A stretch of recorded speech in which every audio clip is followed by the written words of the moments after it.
Yes, guys, what's happening? And welcome back to the stream. Welcome to the channel.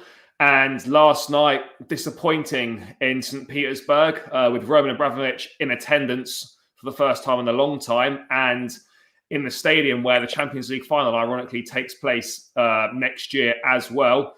Chelsea put on another substandard display and succumbs to a 3-3 draw against Zenit St. Petersburg. George, 2 games in a row now they've conceded 3 goals. That's 6 in the last 2.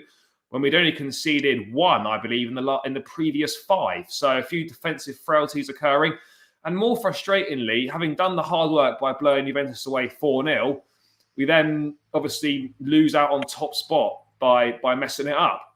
I mean, what's your initial reaction? I'm just a bit frustrated that we keep making errors. Yeah, frustration, deflation, disappointment. Those are the words that come to mind. And an entertaining European fixture, but that's where the buck stops. Unfortunately for us, it was. I mean, for me watching it on TV, it was almost like a carbon copy of the West Ham match. I mean, we took the lead twice. Really good 15 minutes, similar to the West Ham game. Took control, and then just moments of madness again, like a very high line where they were put through. Like we discussed just off air, mate, it could have been 3 or 4-1 up before the break if it wasn't for Kepa making some, great one-on-one saves. But I mean, even then, don't play well, get the job done. 6 minutes to go, 3-2 up. You think jobs are good, and we've managed to scrape through. And we just again, I mean, I know the goal was a fantastic equaliser, but come on, this is Zenit St. Petersburg away. I think Tuchel said it in his press conference. Just lapses of concentration. That 5-10% seems to be dissipating in games where we think we're in control and we're not. And I think you've got to be safe to say that this is now an official blip, mate. I think that's the only way to put it. I'm not alarm stations, but it is a blip. It is, yeah. It's really, you'd say, the first blip in form we've had since Tuchel come in almost a year ago now. I mean, it all started so well though, George. Going 1-0 up inside literally inside the first 2 minutes, a corner from Ross Barkley. And it kind of gets flicked on, and even Timo Werner cannot miss from that far out, and he sticks it in, and it's a great start. And no joke, I'm thinking, all right, this is probably going to be 2 or 3-0. I mean, the corner comes from a nice burst forward from Sal Niguez, the only good thing he's done all night. He's finished now. I'm done with him. He's done. He was piss poor, and it wasn't just him, but he was dreadful. But briefly on the lineup, George, before we get back into the game. We got a few bits wrong. Sal Niguez was in at left wing back, Callum Hudson-Odoi at right wing back. Reece James had to step into midfield as an emergency because Loftus-Cheek got injured in the warm-up. So we're now officially no midfield FC. Kante, Kovacic, Jorginho, Loftus-Cheek, all out. I mean, I don't know how many of those guys Kante and Kovacic, I doubt, will be back for Leeds. I don't know about the others. So Reece James had to step in alongside Ross Barkley in the pivot there. That even against Zenit in a Champions League game, a Reece James, Ross Barkley pivot is I mean, it's not the best if we're being kind. Obviously, Mason Mount, Werner, and I was surprised at Lukaku's start, given that Tuchel said that he wasn't fit to play 45 minutes, but he was suddenly fit to play about 70-odd minutes a couple of days later. Any surprises in the lineup to you? Well, yeah, there were a lot, especially James moving into midfield and Saul at left back, I thought, or left wing back, I thought. But again, we kind of expected desperate rotation. I mean, he seemed incredibly frustrated in the post-match press conference about the lack of options and being down to the bare bones. And unfortunately, that's just where we are at the moment as a club. And with games coming thick and fast in December, like we said, I think Leeds is the more important fixture. Let's not kid ourselves. And he's had to make that call. But yeah, it's not come off for us. And unfortunately, when you play against the top European sides, they have to be respected. And Zenit fully deserved the draw, if not better. I mean, obviously, as I touched on just briefly, we went 1-0 up early doors through Timo Werner. And George, at that point, I'm sitting there thinking this could be 2 or 3. Should be a really straightforward evening. For whatever reason, I don't know if some complacency slipped in, or perhaps a bit of arrogance, or just like a change in mentality. This is done now. We don't really need to try. But we were getting through their back line at will in the first kind of 10, 15 minutes. We had a great opportunity, Mason Mount, from a ball in from Lukaku. Mount at the back stick. I feel he should do a bit better there, and that's 2-0, and that probably is game over. Are you surprised at how we just let them back in? Yeah, it was interesting because, again, listening to Tuchel's press conference, he said the things that we were doing in the first 10 minutes, we stopped doing. So that must only kind of highlight the complacency that you're referring to. I mean, just go 1-0 up away from home. You're thinking, it's only 2 minutes on the clock and we're already a goal up. We only need to match Juve's result. Let's take the foot off the gas. Zenit have very little to offer. And again, if you do that in the very highest competition, every club has got merit to be there. And we got found out and we just got lazy. Defensive line. I know you're going to have complications because of the lineup, because you've got players like Sarr and Saul playing in positions with players they've not played regular football. Fine, but we should still be good enough to see games out and to push on and to have that drive. I mean, those are minimal expectations you expect from any professional football team, and I just don't know what happened. They must have just taken their foot off the gas. That's the only explanation I can think of. Mate, these last 2 games where we've shipped in 6. It's like watching us back in the Lampard days defensively, like just leaking goals at the moment, which is a little bit of a concern. I know Rudiger and Thiago Silva weren't playing last night, but we shouldn't be letting in 3 goals against fucking Zenit St. Petersburg. But George, obviously, Zenit, before they get their goal back, have a couple of great opportunities. I mean, Kepa makes a great save with his left hand to deny, I think it might have been Claudinho, I can't remember.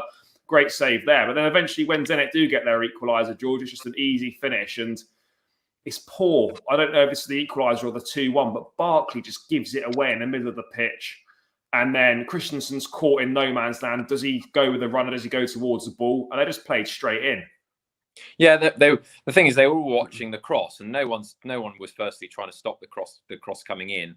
And the runs come from deep, and no one's picked him up because they're all ball watching, and he just goes straight through and he does make a nice finish, but it's far too easy. And it's quite similar to the equaliser, the last goal, where a ball comes in, it's not stopped, no one's trying to close it down. We get the header away, but it's in a central area. We haven't given it an angle, and they've just blasted it in. So it was just, and when they had that chance with the Kepa save, just lazy defending again. Not sure whether to come or go, too high. And just one ball, and they've just completely cut open the whole back line, and it's just not Chelsea. It's not what we expect from Thomas Tuchel's side. But sloppy is all I can say. Really sloppy. I mean, mate, we were lucky to only go in at the break 2-1 down. Could have. Yeah. I mean, Kepa, I thought, had a great game. Yeah, he really kept us in it. I mean, I'm a bit concerned about Andreas Christensen at the moment. Whatever's going on with his contract and his future. His performance levels have dipped a lot recently. He was outstanding for a large period of time.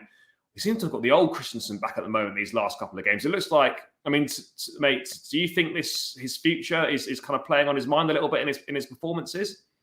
Again, it's the only explanation I can think of, because he's been an absolute rock until very recently. And we touched on this in a previous show about the contract situation and how the manager deals with it, and it must affect you personally, not knowing whether you're coming or going, and are you constantly under assessment when you're playing, or is he unsure of what he wants as the next challenge? It's difficult, and again, things are taken out of context when you play at the highest level, and you make a mistake. It's exaggerated because it's watched by millions of people, but he was very poor. You would expect him to be one of the leaders out there, being alongside Sarr and Ashby, and he just wasn't. He just got absolutely torn apart yesterday. I mean, we get into the break and we're obviously 2-1 down. We managed to get ourselves back into the game. A well-worked goal. Werner with an assist lays it on a plate. But George, for Lukaku, who I thought was one of the few positives on the night, with Lukaku taking a touch for that before he finishes it, does that show that how low he's on his confidence at the moment? Because like a fully fit and like raring Lukaku, he doesn't take a touch there. That just goes in first time. Yeah, mate, it's interesting you say that, because I watched the goal several times and he even shanks it. He nearly misses it. He puts it into like the side of the goal when he's literally a yard out, and he can put it bang in the centre. So, it's interesting you say that. I think, like you say, confidence, you just take that extra touch, that extra bit of time. And good for him to get on the score sheet. I think Werner was very, very good last very night. Good, yeah. You know, that's certainly the goal that you'll come on to. I thought was the Werner that we wanted to see at Chelsea. You know, shifting the ball onto his strong side, putting it away, quick feet. But yeah, getting 2 goals and assists for Werner, really, really impressive. But Lukaku can only be a positive that he got on the score sheet. But again, I think him playing does change the way that we set up and we play. And I'm still concerned. Have we got Lukaku to fit yet? No, I don't think we have yet. But that will come, and you know he's going to play. We spent all this money on him, so we need to adapt to him, because Lukaku has scored goals everywhere he's been, in different teams under different managers and in all sorts of different systems. So if we can't get Lukaku to work here, it's not him, it's probably us. Is how I look at it. There isn't. I don't think there's a more proven goal scorer in football that has done it in all different leagues. He's scored loads of goals for West Brom, loads for Everton. He scored for Man United. He'd scored for Inter Milan. Like, he's done it everywhere he's been. So for him not to be able to do it at Chelsea, it's very early days. And of course, in the back of your mind, there's always any centre forward that puts the number 9 on for Chelsea. You always think the worst. But one thing that is in his favour is that he's the mould of centre forward that has always worked at Chelsea.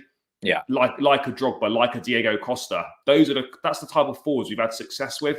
So hopefully he'll be the same. But yeah, it has to be a confidence boost for him last night to get on the score sheet, get another 70-odd minutes under his belt.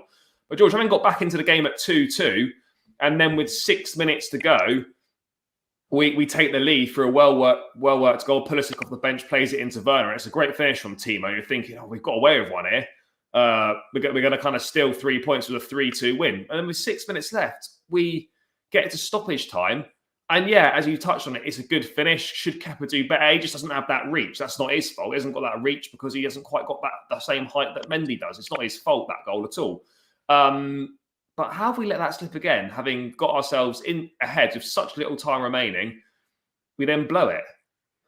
Well, again, game management. You know, keep the ball. Don't give away loose passes or commit too many forward. And even then, you know, the cross comes in. No one tries to shut it down. And I think we could do better. You know, the header from, I think it's Sarr, or it might have been Sarr, might have been Azpilicueta, I'm not sure. But, you know, the ball comes in, it's uncontested. He can just head it away. Any angle he gets on that header is better. Instead, he's put it right back into the danger zone on the edge of the box. And yeah, take nothing away from the strike. Unbelievable strike. But there were 2 or 3 of them lined up on the edge of the box to take that shot if he didn't take it first time. So I really don't know what was going on with the marking and the clearance. Again, switching off, thinking the game's over. They're not going to score from this. Let him shoot from there. And you know, at the top level, you know, players can do that, and you get found out. And we've given ourselves a very difficult situation now. Which, again, this is exactly the kind of deflated feeling you don't want going into the knockout stages.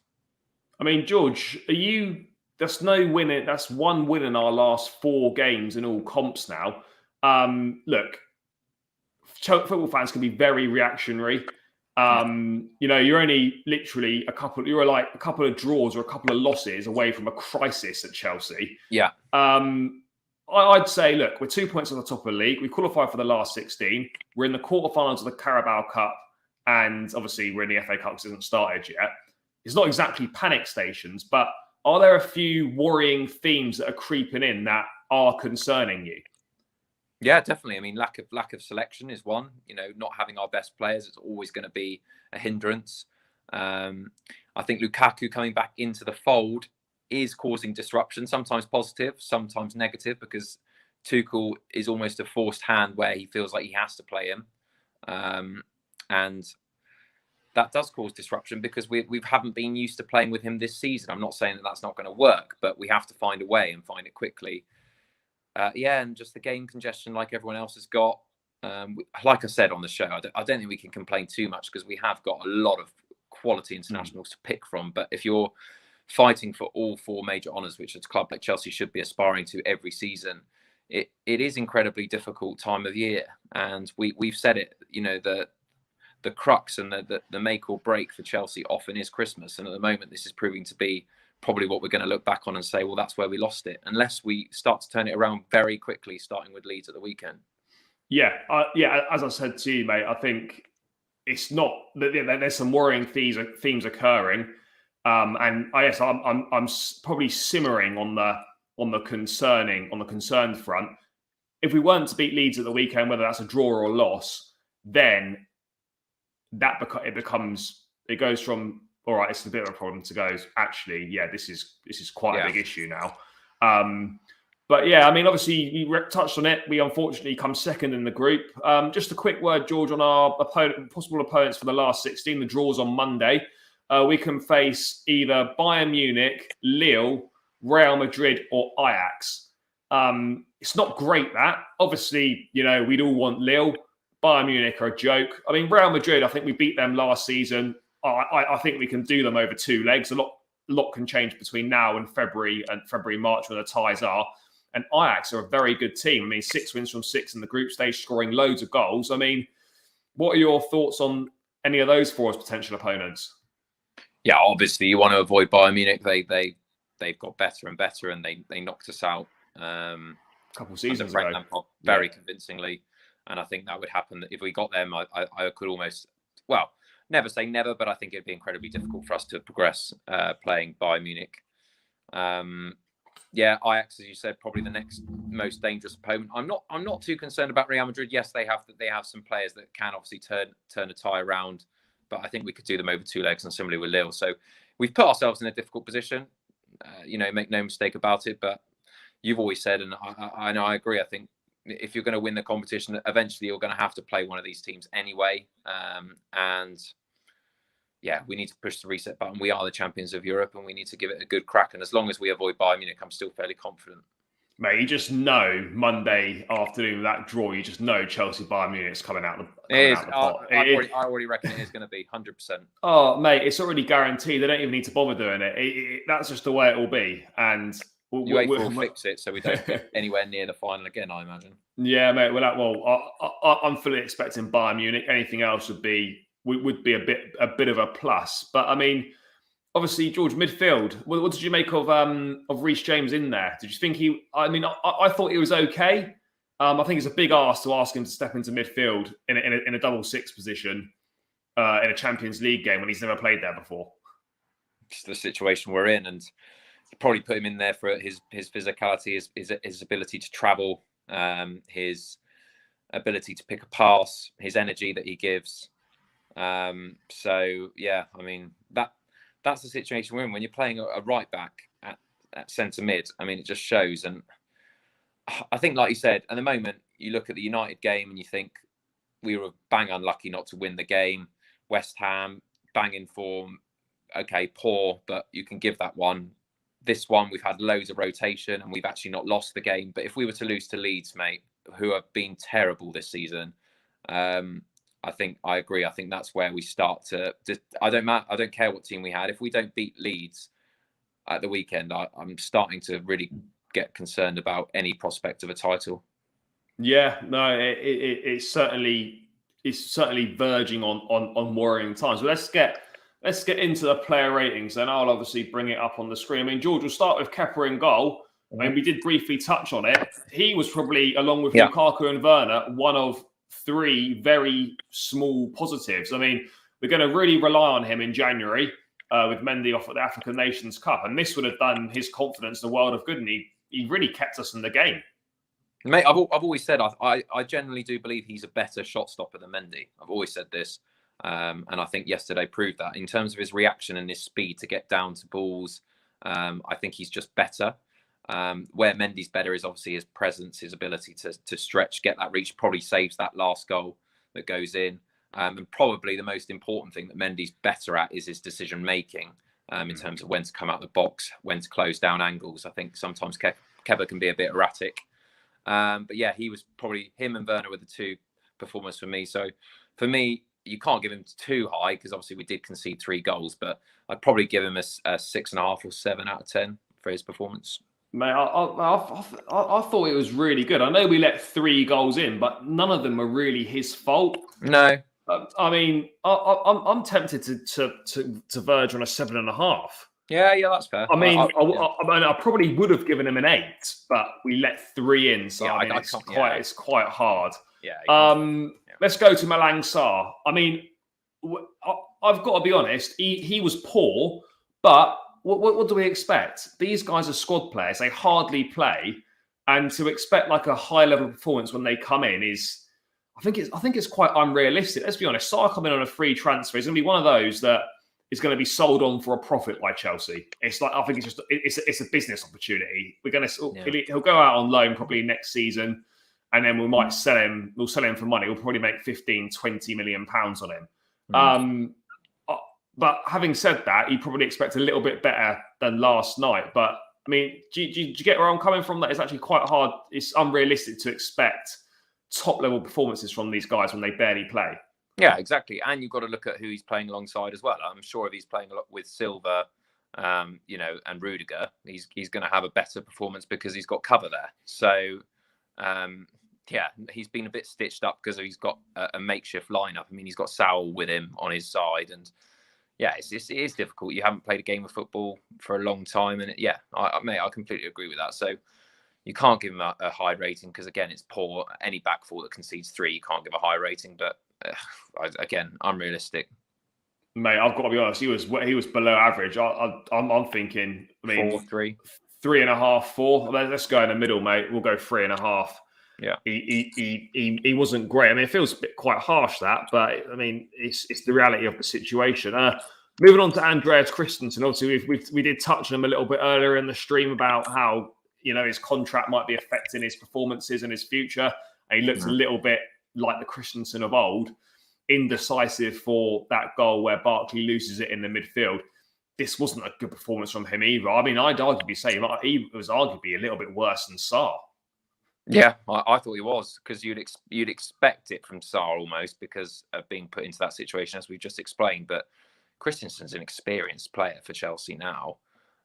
Okay, he does dip out now and again, and we've explained his situation with the contract, but he's got to be doing better. He's got to be commanding that back three and really take a leadership role and step up and be that player that you can rely on. And he just blew up yesterday. So again, very poor, and just when you expect him to push on, he sets himself back. Yeah, I mean, just to think a 3 out of 10 is fair. Yeah, I think 3's fair. I think 3's fair. Mate, it's really, the back 3 were really poor. I mean, moving on to Azpilicueta again, he's not played a lot of football either recently. I don't want to be harsh on him as well, but George, he was poor as well. Yeah, he was. Azpilicueta's a tough one because he's winding down in his career now. He's not the same player as he was that we bought, as a week in, week out right back. He's had to adapt his role at the club, and again, you talk about leaders. He is, he's the club captain, and he should have again been one of those players in the back 3 or 5, if you want to call it a 5, that really commands a situation. And again, he didn't. Probably one of his worst performances in a Chelsea shirt that I've seen for a long time, because he always gives you, his lowest I would give him in rating wise that I've seen in Chelsea shirt is probably 6. He's always a 6, 7 out of 10 every week. Yeah. That's just not the case. That's not the case at the moment. No. So again, I don't know how he can get any more than Christensen. Maybe slightly better, but I don't think much. I don't think he was much. I mean, was he the same as Sarr? I guess so. Yeah. On par. We'll go 3.5 Aspie. That's very damning. I mean, off the back of 3 very low ratings there, George, the wing backs don't fare much better. We know that Callum Hudson-Odoi does not like playing wing back, but yesterday to me, he just looked like he couldn't be bothered. Not tracking players on the way back, not really offering a lot going forward. This was a really poor game from him. Yeah, I wonder if he's a little bit frustrated because he wants to play a more advanced role. It was a needs must situation last night, but you've got to do a job for the team and give it 100%. I just don't think he did. No, but maybe that's not having the maturity to play that position and keep disciplined when especially when we're like pressing for goals and needing a result. From 1-0 down, and you panic, and he tends to bomb forward and forget his defensive responsibility. And I get that, and he probably wants to show what he can do higher up the pitch because he knows he's not a right back. But yeah, again, mate, just poor, but I'm similar to the Sarr situation. I wasn't really expecting him to do a lot in that position, so it's harsh. I can't, but it can't really be any higher than a 5, can it? Really? No, mate, I was going to go lower than that. I thought it was dreadful. Yeah. I mean, we love Callum, Yeah. but he's not a wing back. But when he's asked to play there for the team, you've got to put effort in and offer a bit more than that. I just don't think he did, mate. I honestly think he's about a 3 out of 10. And the 2 goals, the 2 crosses came from his side as well. So yeah, I honestly think about a 3 out of 10. I mean, mate, it's all been pretty low, but this is probably going to be the lowest of the low. Yeah, mate, Saunages, were you surprised to see him? I mean, if any game was going to call for the Saunages left wing back experiment, it probably would have been this one due to kind of a dead rubber and the fact that kind of injuries, etc., kind of forced us into that. I mean, apart from his forage forward for the to win the corner for the opening goal, that's about as good as it got for him. Yeah, and it surprises me because he was quite influential for Atletico Madrid, and he's played at this level, so it's not like he's completely alien to it. If I'm thinking more, neutral, it is, it's hard. He's playing left wing back, and he always tends to play when he's playing with a almost, if you like to call it, a B squad. It would be interesting to see what it's like with a Kante next to him in midfield, or to see what he could really offer. But to me, mate, I mean, yesterday just confirmed that he is just, he can go back, and I'm.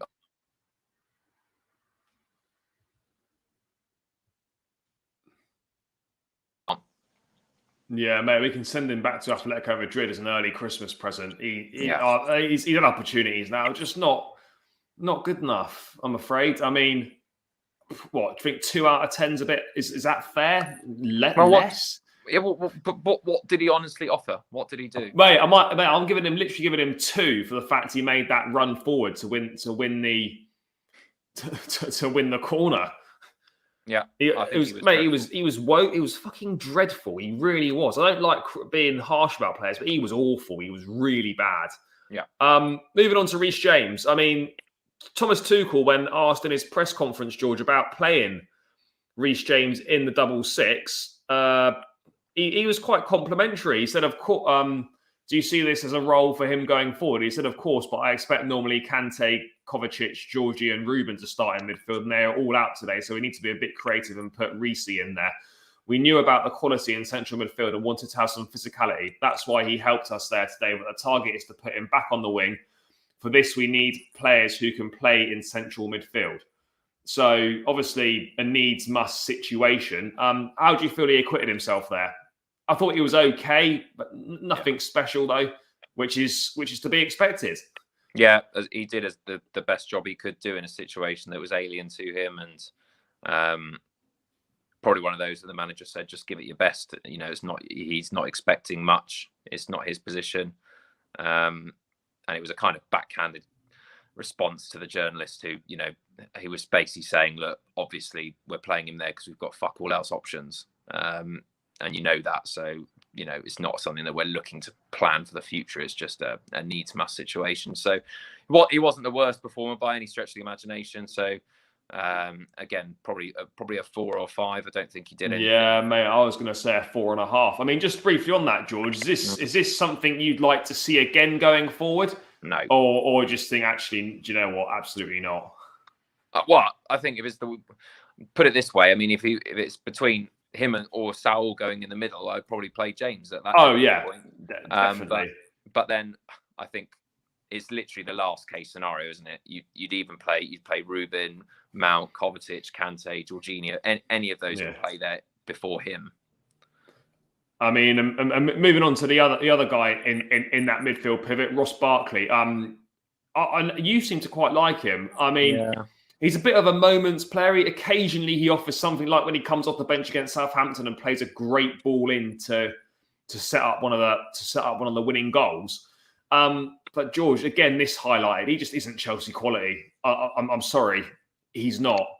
He really isn't. And I think last night really highlighted that we've got good squad depth in certain areas. There's other areas where the squad players are shocking. I'm sorry, the likes of Malang Sarr and Ross Barkley.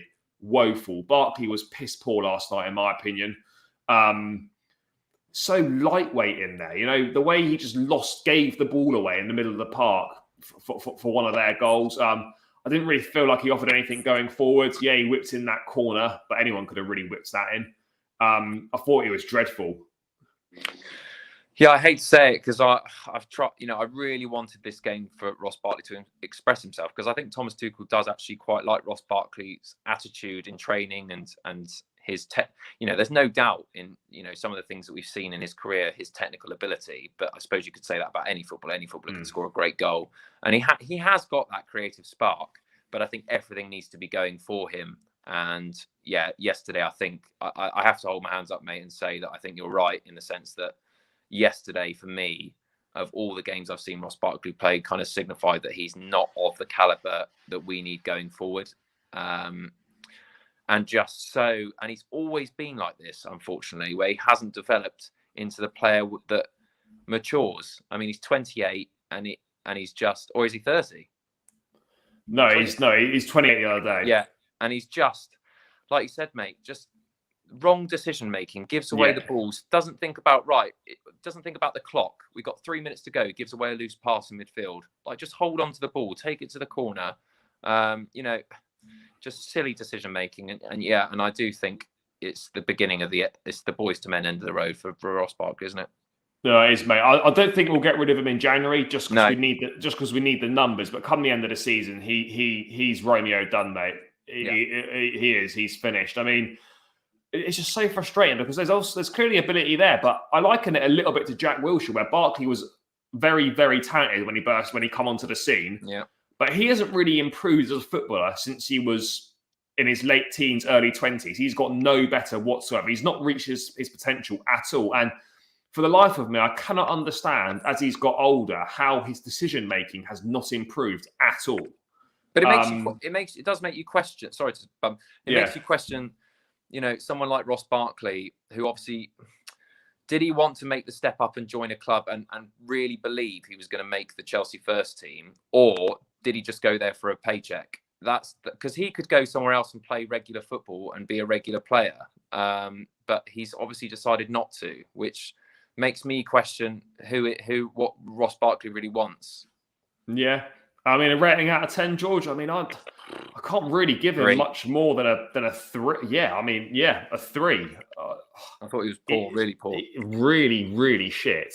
Because he's an experienced player that I'd expect more from. So, I mean, George, moving on to the front 3 now. We'll start with Mason Mount, who is arguably the quietest / worst performer in the front 3 on the evening. Yeah. This wasn't a good game for Mount. He had a great game against West Ham. He was good against Watford. Last night, I've got to be honest, George, he was poor. Didn't really offer a lot going forward. He had that one opportunity where Lukaku whips the ball at the back stick. I know he's quite close to the keeper, but I feel he should probably do a lot better there. Yeah. Otherwise, a very quiet night from him. Yeah, it was a massive drop-off, wasn't it, from the West Ham performance to last night. And just very quiet. I know he does a lot of work off the ball, which I rate highly, and we do. Let's not criticize Mason Mount too much, because he did have even though we lost the game, he did have a very good game at the weekend. But yeah, got to do better with that other chance that he had. Just again, when we've talked about Barkley and Azpilicueta in games like this, we've got individuals on the pitch who they've got enough experience, not just in the first team, but in this competition, to really push on and make your number count when you need to kind of carry players. And he didn't do it last night. No, he didn't. I mean, apart from that opportunity, I can't really think of anything that he did, which is a shame considering he's played so well recently. I mean, it's not. I think he'll come Leeds on the weekend.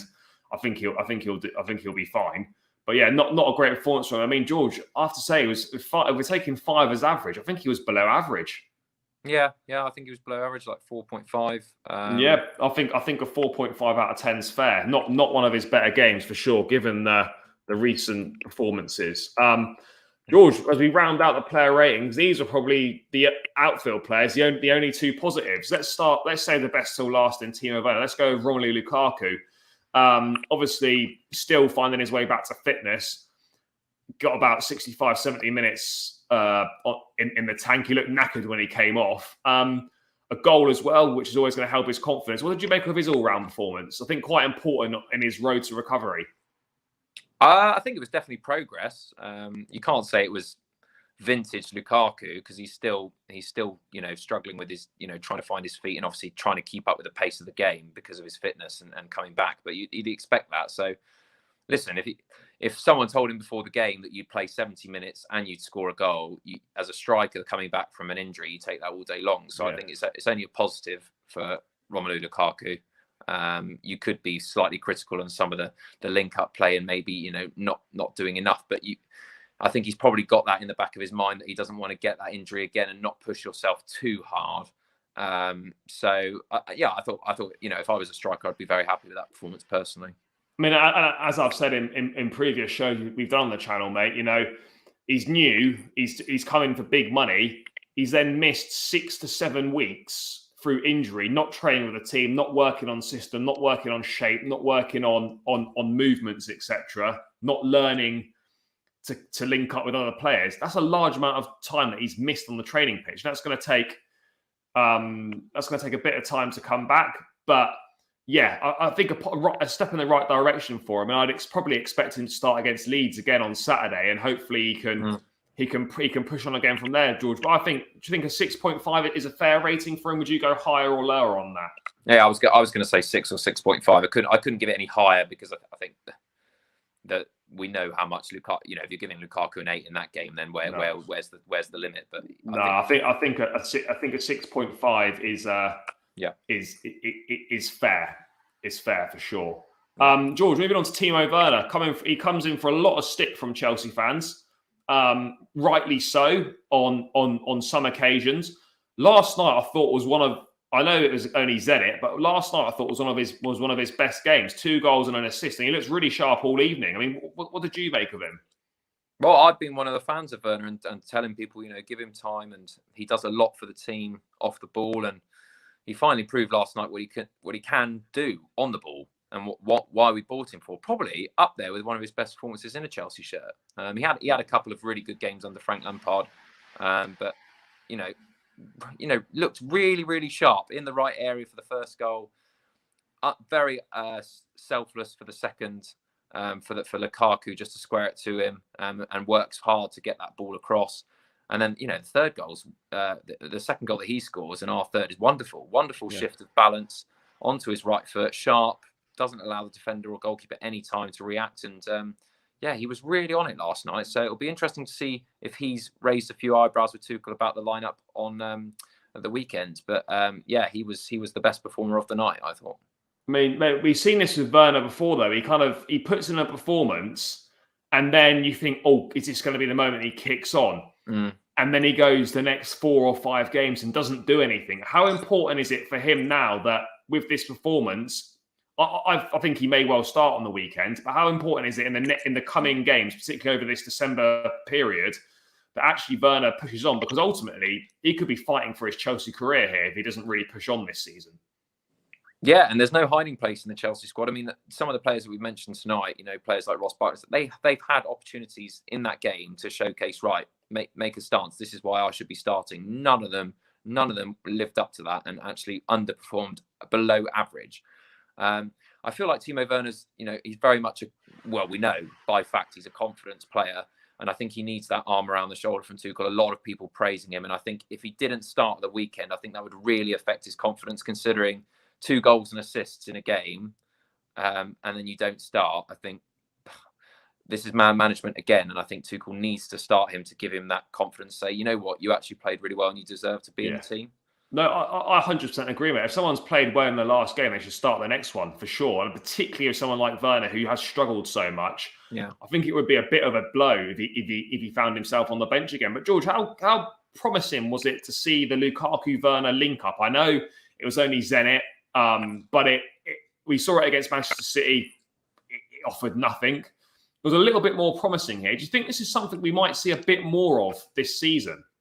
I think it's something we've got to look into. I think it could work. I really do think it could work. I think they complement each other quite well. You've got the pace of Werner and the trickery, and then you've got the kind of the the bold ability from Lukaku, dangerous with balls coming in from the air and wide areas, and holding up and linking up play. I think it works really, really well. If, like you said, I think it just needs time, because, like you said, Lukaku hasn't had time working on shape or being with any of the other players doing his rehabilitation in isolation. And Werner hasn't had that run of games that he needs to really get going this season. So give it time, and hopefully that will blossom, that relationship. But yeah, I'm quite excited, because I really do think that could work.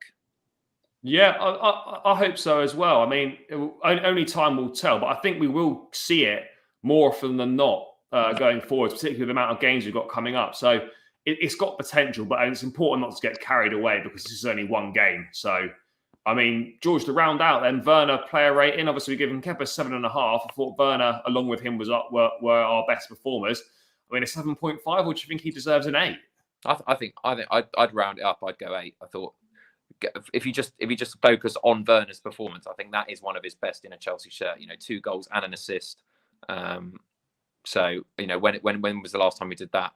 Yeah, very true, mate. Yeah, that rounds out the player ratings. Obviously, the subs that came on were Pulisic, Alonso, Ziyech, and Havertz. Not really enough time to really warrant rating the subs. Pulisic got an assist, George. Do you feel that, again, another opportunity from the bench where he got an assist and he was okay? I mean, has he done it? Do you feel that he's taken that opportunity from the bench to maybe force his way in, or kind of, again, maybe looking for a bit more from him?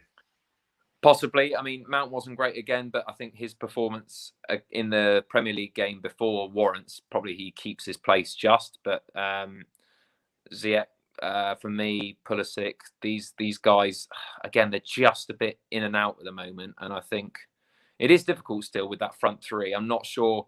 I think Werner and Lukaku are probably nailed on for the weekend, but that last position on the right-hand side remains to be seen. But I expect that will probably be the 3 that we go with against Leeds.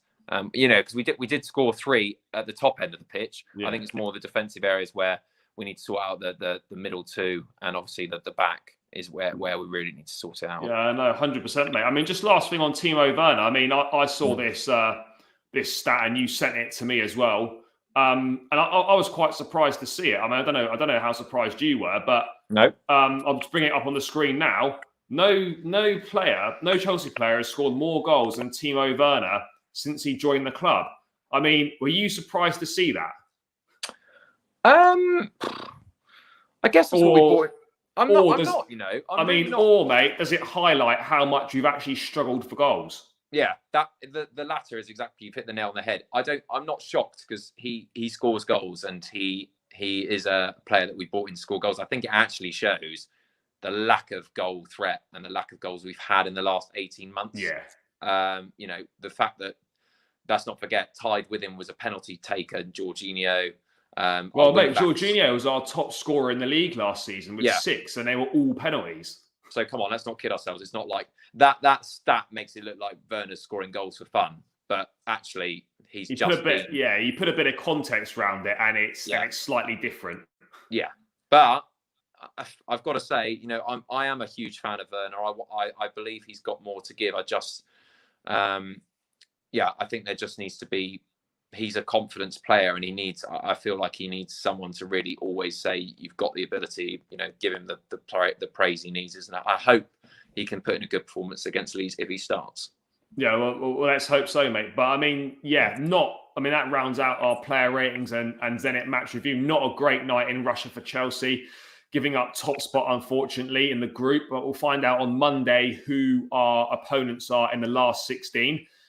Guys, thanks for tuning in as always. Thanks for getting involved in the chat. We really appreciate it. We are now 7 subscribers away from 200. So let's make a big push. Click that subscribe button if you haven't already. Let's try and get there by the end of the week, the start of next week, 200. And then we can roll on from there. If you're watching it back, hope you enjoy it. Please do smash a like on the video. As I said, please do subscribe. Let us know your thoughts in the comments below. And we will be back with the Leeds preview tomorrow evening. So we'll catch you then, guys. Cheers.